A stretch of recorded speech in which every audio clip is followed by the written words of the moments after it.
Então, aqui, para falar um pouco dessa arte carolíngia, eu procurei, encontrei essa abadia imperial beneditina.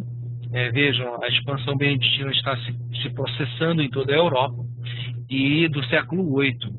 O portão é uma das raras construções da época carolíngia que conseguiu preservar seu aspecto original, que é absolutamente notável, com tantas guerras, tanta devastação. Exemplo de arquitetura pré-românica, com suas pilastras, meias colunas e arcos. Foi sede de uma das maiores bibliotecas da Europa e notável centro cultural. É importante destacar aqui que essa expansão carolíngia, ela segue par e passo com a expansão do Renascimento, que foi chamado posteriormente Renascimento Carolíngio, porque Carlos Magno se ancora, em parte, para sua administração, na eficácia dos religiosos da Igreja Católica, que eram, então, na ocasião, os poucos letrados que faziam um trabalho de não só um trabalho de evangelização, mas um trabalho de preservação dos manuscritos da antiguidade e de lenta difusão das escolas.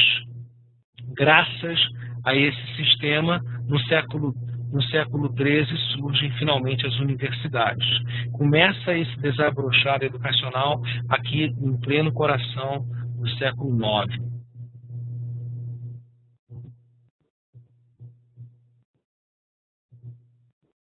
E aí, o estilo carolíngio é muito rico, não tanto na arquitetura, como eu acabei de mostrar, mas sim nas iluminuras dos manuscritos.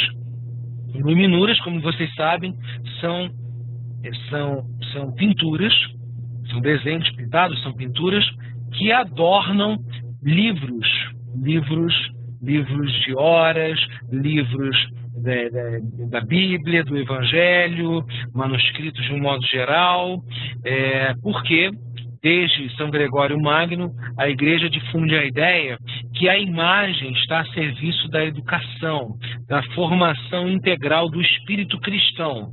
Ou seja, a imagem passa a ter gradativamente uma função pedagógica. Acho que já falei sobre isso aqui. Então, no período carolíngio, esses manuscritos, esses evangelhos manuscritos, são muito difundidos, eles enriquecem tremendamente, o livro passa a ser quase um tesouro, um objeto valiosíssimo que deve ser guardado a 7 chaves, com capas, com pedras preciosas, inclusive.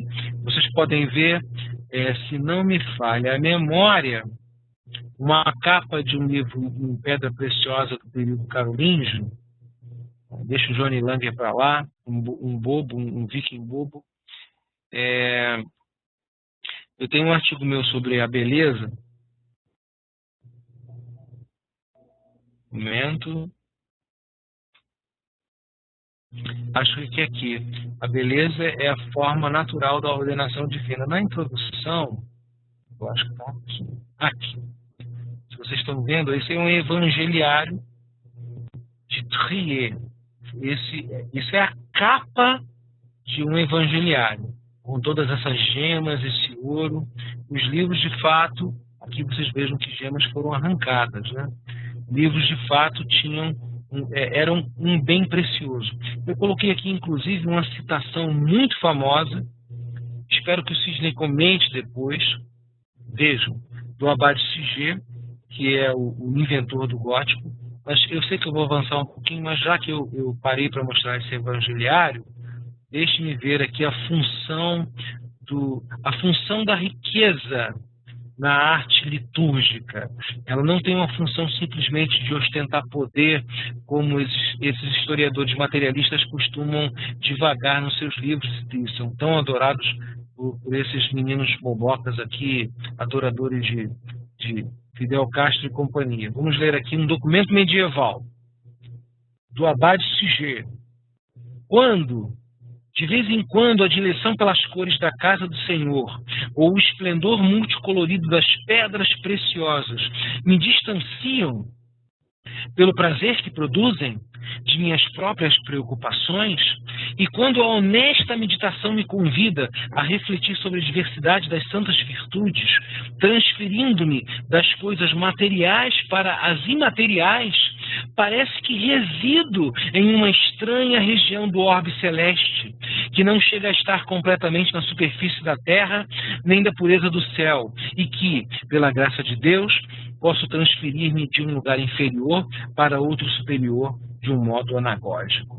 A contemplação das gemas fazia isso nesse espírito do religioso do Abade Siggé de Saint-Denis. E aí vocês têm uma ideia da importância dessa riqueza para fazer com que o fiel, o verdadeiro fiel da palavra divina, fosse transportado por esse brilho por uma meditação transcendental de um lugar inferior para um lugar superior. Isso são palavras de um medieval, né? Sidney falou um negocinho aqui, ó. O ouro e as pedras preciosas, estou lendo aqui o Sidney, na era pré-cristã, tinham um valor em si, como nota distintiva das classes sociais e ostentação de riquezas. Foi o que eu disse. No cristianismo, assume um valor instrumental como símbolo das belezas divinas, ou seja, signo material da beleza imaterial da verdade eterna. Bonito, hein? Vou copiar para escrever num artigo, Sidney. Mas foi, com outras palavras, evidentemente, o que disse aqui o Abade Siggé. A direção pelas cores da casa, da igreja, e o esplendor das pedras preciosas afastam o abade das preocupações terrenas. E nessa meditação, ele consegue, então, passar de um lugar inferior para outro superior de um modo anagógico. É um trecho muito famoso desse material que o Abade Siggé nos legou, que conta como ele construiu a sua primeira igreja, que vai ser mais tarde chamada de gótica. Que foi o que o Sidney disse.